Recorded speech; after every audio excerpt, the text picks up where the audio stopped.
Saúdo a igreja com a graça e a paz do nosso Senhor Jesus Cristo, amém? Meus queridos e amados irmãos, noite de festa, culto alusivo à Reforma Protestante, enquanto o mundo lá fora comemora as festas do inimigo, nós estamos a glorificar e exaltar, a comemorar a nossa liberdade de anunciar a palavra de Deus, de anunciar as boas novas do Cordeiro. E isto, meus irmãos, é maravilhoso para cada um de nós, para a igreja do Senhor, para a igreja militante do nosso Senhor Jesus Cristo. Eu convido a todos os irmãos, amados irmãos, a estarem abrindo a palavra de Deus em Romanos, capítulo 1, no versículo 17, texto qual já lemos esta noite. Amém? Sentados mesmo, possamos acompanhar a leitura e, no mais, se for possível, cada irmão permaneça com a sua Bíblia aberta. E o texto de Romanos, no capítulo 1, no versículo 17, a palavra de Deus diz: visto que a justiça de Deus se revela no Evangelho, de fé em fé, como está escrito, o justo viverá de fé. Meus queridos e amados irmãos, esta noite, como tema da Reforma Protestante, nesse culto alusivo, nós estamos abordando o tema a relevância dos princípios da Reforma Protestante para a igreja da atualidade. Repito, a relevância dos princípios da Reforma Protestante para a igreja da atualidade. Meus amados irmãos, quando o apóstolo Paulo, ele escreve a carta aos Romanos, ele, nesta citação, em Romanos, capítulo 1, no versículo 17, ele cita Abacuque, capítulo 2, versículo 4, onde a palavra de Deus diz que o justo viverá pela sua fé. Meus queridos irmãos, meus amados irmãos, nós precisamos entender que esta citação, ela não apenas incendiou o coração de Lutero, mas ela também impulsionou a reforma, de modo que nós possamos e precisamos entender que esta citação da palavra de Deus, ela não é apenas um lema pelo qual nós devemos viver, um lema pelo qual nós devemos confessar, um lema pelo qual nós devemos carregar e testificar em nossos corações. Mas essa palavra é a que nos sustenta, esta palavra é a que nos orienta, esta palavra é a que nos dá esperança. Assim como diz em Hebreus, no capítulo 11, no versículo 1, em que a palavra de Deus diz: ora, a fé é a certeza de coisas que se esperam, a convicção de fatos que se não veem. Meus queridos, essa esperança, essa certeza é Cristo Jesus. Nós precisamos ter essa certeza em nossas vidas, porque somos o povo escolhido do Senhor. Nós, queridos irmãos, precisamos saber e entender que não há tradição, não há papado, não há pessoa, não há secretismo algum que esteja acima do Evangelho, que é o próprio Cristo. Meus queridos, nesta noite, nós precisamos enfatizar, nós precisamos trazer a todos aqueles que nos ouvem, porque assim diz a palavra de Deus, que em 1517, em um contexto de insatisfação com a Igreja Apostólica Romana, nós precisamos buscar entender que nesse contexto, essa instituição, que era uma instituição poderosa, politicamente, religiosamente e economicamente, Martinho Lutero, baseado, inflamado no seu coração pela verdade da palavra, pela palavra do nosso Senhor Jesus Cristo, escreve as 95 teses, de forma que vão de encontro com a doutrina da Igreja Católica.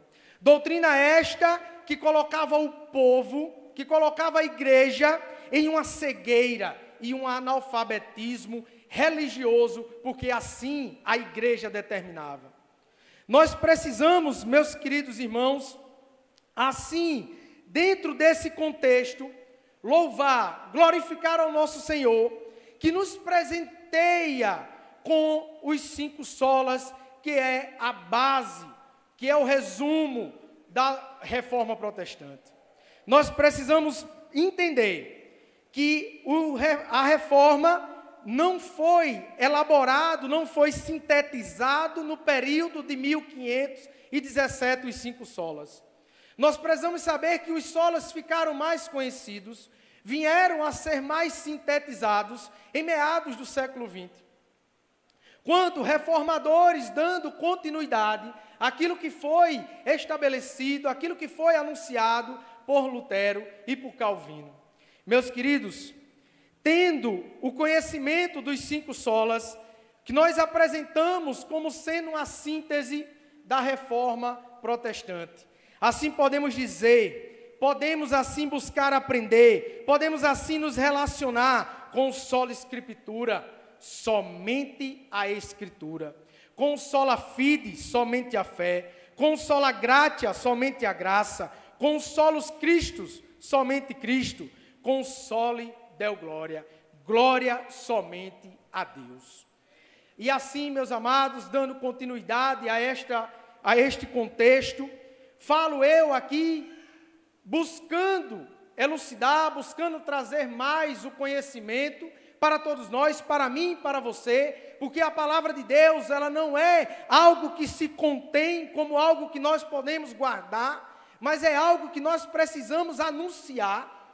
E assim, o sola Escritura, em 2 Timóteo, no capítulo 3, no versículo 16, a palavra de Deus diz, que texto profundo, meus amados, toda Escritura é inspirada por Deus e útil para o ensino, para a repreensão, para a correção, para a edificação da justiça.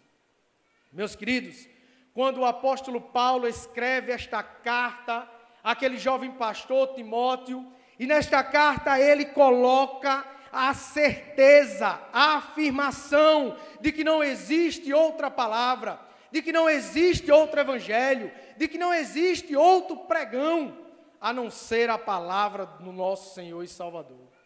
Amém? Meus queridos, eu quero chamar a atenção dentro desse texto de 2 Timóteo, no capítulo 3, no versículo 16, há uma palavra. E essa palavra é a palavra inspirada. Porque nessa palavra, quando nós buscamos a sua essência no grego, nós entendemos que essa palavra é um conjunto de 2 outras palavras. Essa palavra que significa theopneustos, no grego, ela é a junção de theos, que significa Deus, e de pneusto, que é soprado. Então, a palavra que Paulo escreve a Timóteo, que Paulo envia para que Timóteo possa ali ensinar, transmitir, anunciar a palavra do Senhor, é que Deus sopra a sua palavra.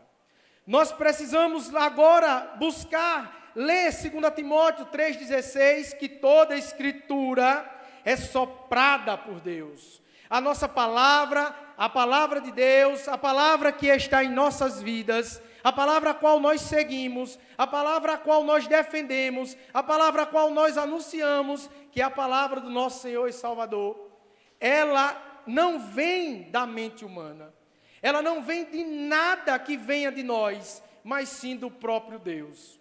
É o Senhor que revela para nós a sua palavra. Pois a única inspiração é a palavra de Deus. A palavra não é inspirada pela mente humana ou por qualquer outra coisa, mas sim revelada a nós como uma revelação especial ao povo de Deus, à igreja do Senhor, à igreja militante que suportará até que o nosso Senhor e Salvador retorne.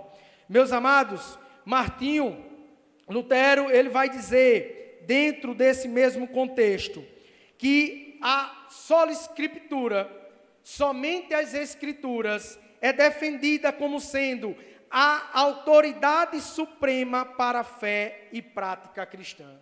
Não existe dogma, não existe a igreja, não existe nada que venha estar acima da palavra. Não é o papado, não são os sacerdotes, não é nada que venha estar. Martinho também enfatiza que o sola escritura está acima de qualquer papa ou tradição religiosa. Nós precisamos também entender que o sola escritura nos dá a condição de que a palavra de Deus ela é acessível para todos nós. O Martinho Lutero traduziu a palavra que antes apenas era lida em latim. O sacerdote é que detinha do direito e ele lia para o povo de costas, de forma que, no meu entender, no meu raciocínio, é como se construísse uma parede espiritual entre o povo e a palavra de Deus.